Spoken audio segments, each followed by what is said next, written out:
জানো, তোমার সাথে বিয়ে না হলে আমার জীবনটা একেবারে ফাঁকা হয়ে যেত। মানে তাহলে এখন ভরা নাকি নাকি সারা দিন আমার বকাবকি দিয়ে ভর্তি? আরে না না, তোমার ভালোবাসা দিয়ে ভর্তি। ভালোবাসা নাকি আমার থেকে কিছু রান্নার পরে নেয়ার বাহানা?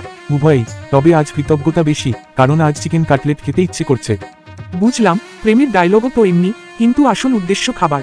আচ্ছা, তুমি জানো, তোমার হাসি আমার সব টেনশন উড়িয়ে দেয়। তাই নাকি? তাহলে দোকান থেকে ফিরে কেন প্রথমে আমাকে না দেখে নিউজ চ্যানেল চালাও? ওটা তো ওয়ার্ম আপ, খবর দেখে টেনশন বাড়াই, তারপর তোমাকে দেখে সেটাকে শূন্য করি।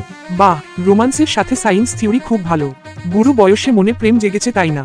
এসব কথা বাদ দিয়ে লাইটগুলো বন্ধ করে ঘুমাতে এসো।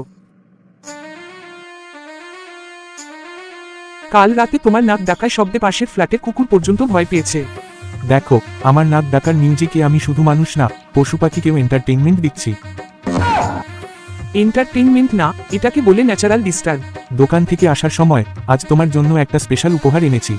কি এনেছো? ফুল নাকি চকলেট? নতুন ব্লেন্ডার মেশিন। এটা কি কোনো উপহার নাকি কিচেন আপগ্রেড?